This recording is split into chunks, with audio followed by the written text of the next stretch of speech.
You're listening to the Mile High Church podcast. This is Josh Reeves, thanking you for listening. And I want to let you know about two classes coming up in June. One on our campus with our own Dr. Roger Teal begins June 5th. It's called The Spiral of Awakening, and it's all about how to utilize spiral dynamics to change and uplift your life. And online, Radical Forgiveness with Jackie Harris begins Tuesday, June 6th. You can learn about this and all sorts else at milehighchurch.org. There once was a rural American family who in their home had at the center of it an inherited piano. And everyone in the family grew to despise this piano. Mother felt that the kids needed to be playing it, so they each had to practice an hour a day, which led to oh no's and grief and whining, and this annoyed mom, and this annoyed dad as well. And one day, one of the children could smell something burning. It was coming from outside. Mommy, come on out. And the two other kids chased Mommy outside, and there they saw on fire the piano. And Mom looks back, and Dad's there with a slight smirk of satisfaction on his face. And he says, if I want to teach my parents one thing, it's that if it ain't fun, don't do it. And so my message for us today, graduates from high school, but all of us that are graduating from one phase of life to another, is not only if it ain't fun, don't do it. Maybe if it leads to fun, that's okay. But it has to do with this topic today of legacy. That our legacy isn't so much what we accomplish in our lives, it's how we show up every day. That's how our loved ones will remember us most. And for me, more so than a narrative that people paint about us after we're gone, legacy is a virtue. It's a virtue that allows us to move beyond our own self-interest to pay attention to the impact that we have on others and humanity. I hope my legacy to my children is that we do conflict well, so that they do conflict in a healthy way when they're adults. I hope my legacy when I leave Mile High Church is that this is an even more warm, welcoming place where people feel seen in their spirituality and honored in their humanity. I hope the legacy of my ministry is that I've in some way helped people find God as much in their struggles and in their humanness as in any area of their life.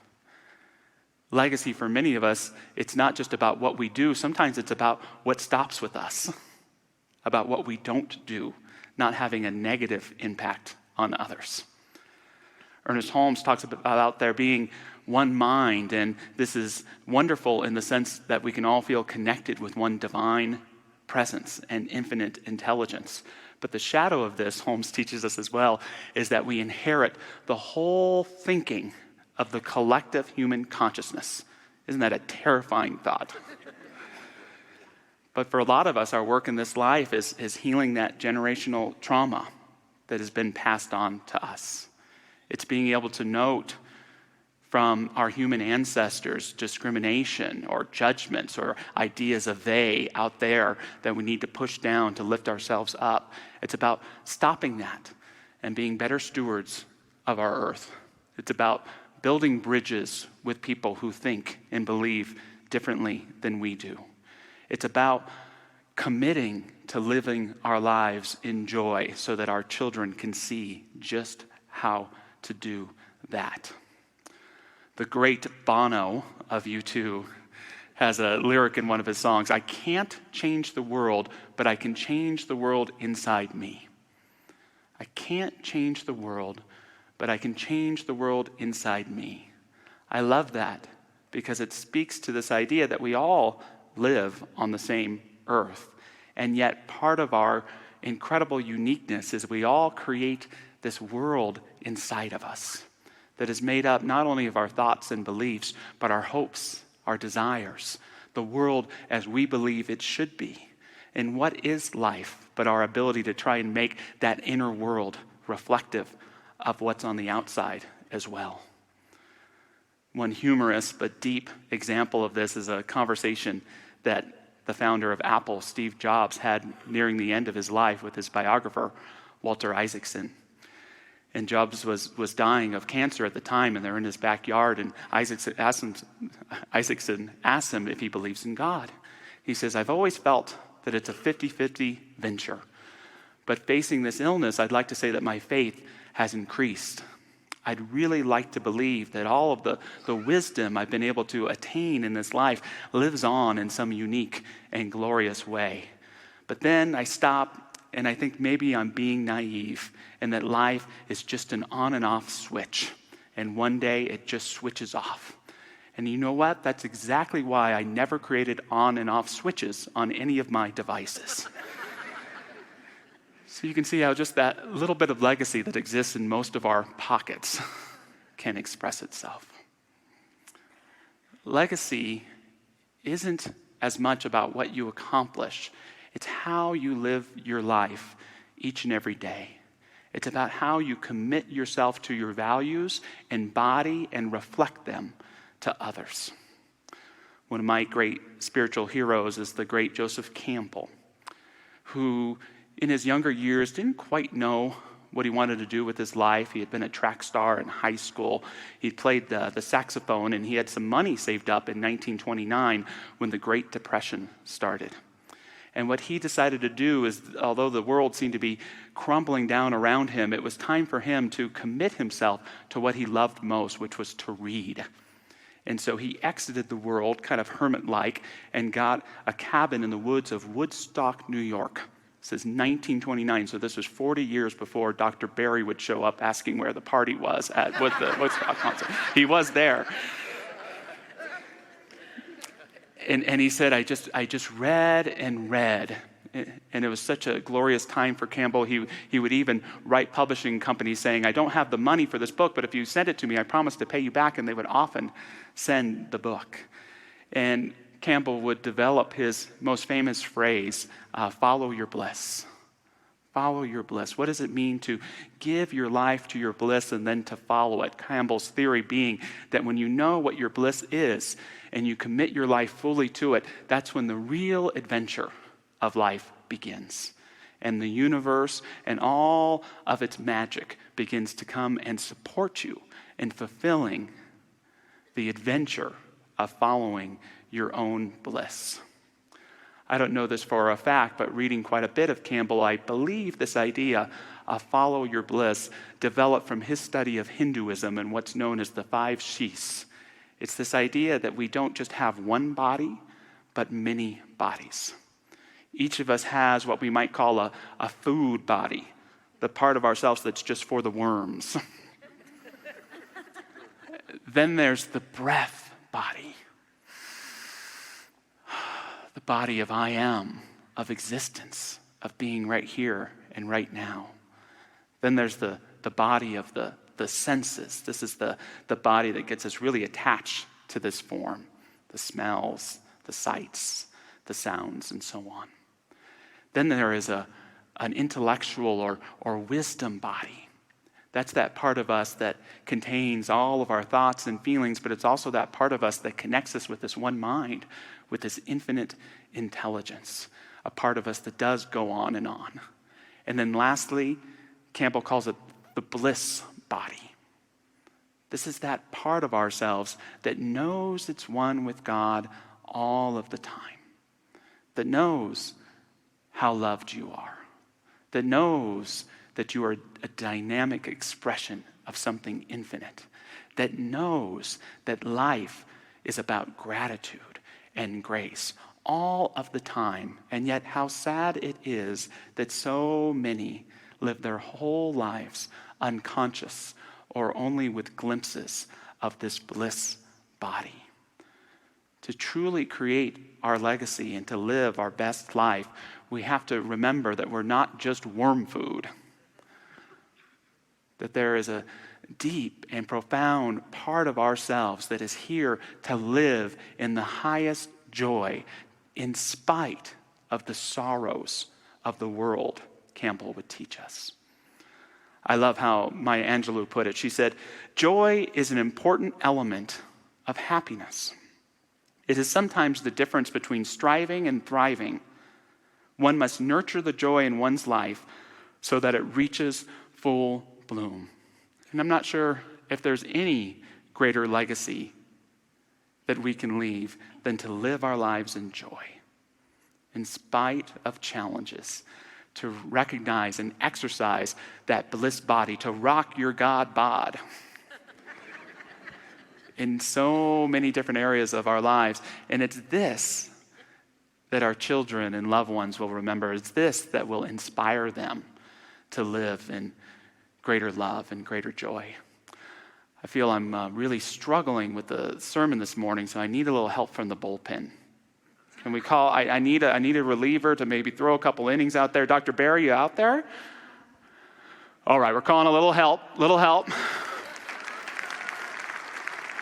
And there's several reasons why I've asked Barry to join me out on stage today. But the initial reason is we picked these talk titles 6 weeks ahead of time, and I picked mine on legacy. And just a few days later, Barry, you were facilitating a staff meeting, and it was about legacy. And I so enjoyed that process. And I'm wondering if you're willing to tell us a little bit about how you came up with it and what it means to you. Well,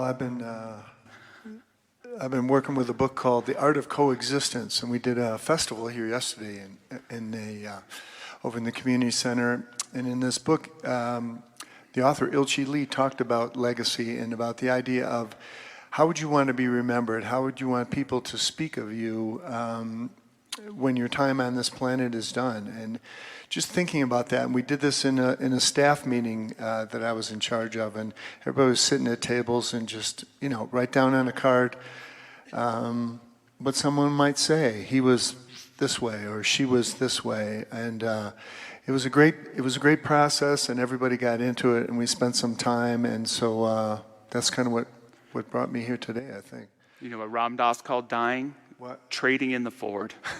There we go. And it was powerful for me because we all got to sit in these groups at tables and write down on a postcard how we want to be remembered. And then we got to share them with one another. And at my table was Tom Litch and Nathan Marshall, Salwa from our youth department, Sarah from our marketing department. And it brought some tears to my eyes because I realized something important about legacy in that moment, that it's really about how much of who we are we have the courage to bring forth in our lives. Because what I was hearing wasn't a statement about what they want to do. It was really who they were. And we were all a little nervous, I think, about revealing ourselves in that way. And that was at the heart of my experience of doing the exercise. Yeah. Well, that was my job, to make everybody a little bit nervous. And so Josh has returned the favor and brought me out here this morning to announce that I'm retiring at the end of this month. So you can make me a little bit nervous. I'm not going anywhere specifically, but I'm just going to change my duties a little bit and do that. So that's why I'm here on Legacy Day, to talk about that a little bit, I guess. Well, talk about legacy and Mile High Church. I think Dr. Barry's right there on the top of the list when you look at our incredible, go ahead, let's hear it for him now.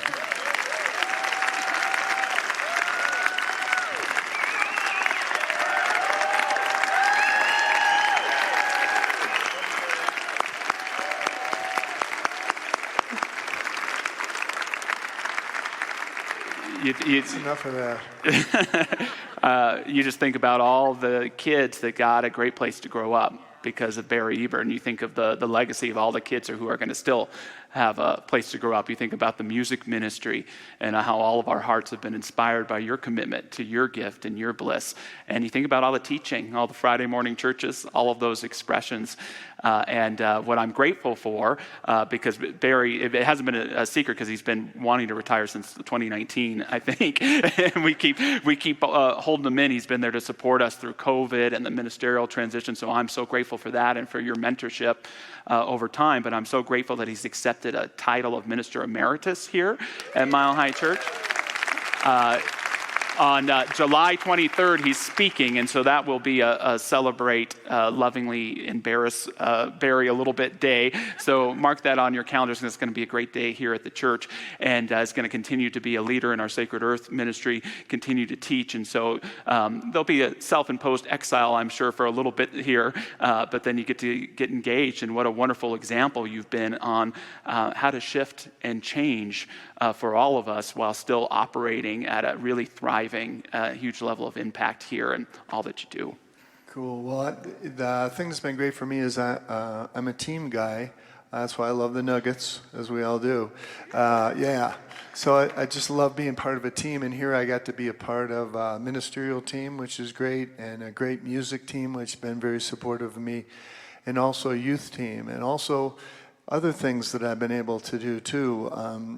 One story I wanted to share, it was probably about 20 years ago. I was having I'd had some problems with my eyes, and I was driving along one day, and I just saw on my left eye was kind of this cloud had come down. So I called my eye doctor. He got me right in, and then he said, "Why don't you go out in the hall and wait for a little bit?" And then he comes and gives me this phone number, and he said, "You got to call this doctor and go see him right now." So I did, and went over there, and Stephanie met me over there, and the guy said, "You've got a detached retina, and got to fix this right away." And I said, "Well, I got some friends coming in to run Boulder with me tomorrow, so as soon as we get done with that, I'll come back and we'll do it." And he said, "No, we're doing this right now. We're going across the street to the hospital." And so that was anxiety producing. So we wound up over there, and I remember I was kind of in the waiting room getting ready to get wheeled in, and Stephanie was with me, and this nurse comes out, right, and I'm all gowned up. I got the hairnet on and the whole thing, and I'm more than a little bit nervous. And she gets ready to wheel me in, and she looks down and she goes, "Hey, aren't you the announcement guy?" So I said, "Yeah," and I'm freaking out here. And so I really felt like I'd arrived then, you know what I mean? I found my sacred purpose. So I just want to say thank you for giving me the opportunity to do so many cool things here. It hasn't been like working. I thank Stephanie for being a part of this and for supporting me nights, weekends, and holidays. So Barry, what do you write on your card? How do you want to be remembered? Sacred joy. I've had the opportunity to show up here and just do things that I love to do, like, Rainbow Day Camp. We're going to be doing that in a couple of weeks, and Dr. Patty and I started that years ago. This will be our 31st Rainbow Day Camp, and I've just had the opportunity to do so many things that I love to do, and so Sacred Joy has been my gig. I love it. Keep practicing that joy, Barry, and we'll continue to receive the gifts that you've given, but they're invaluable. We're so grateful for them, and you've given your life to them in incredible ways. 35 years of being on staff here at Mile High, and we're so grateful to you.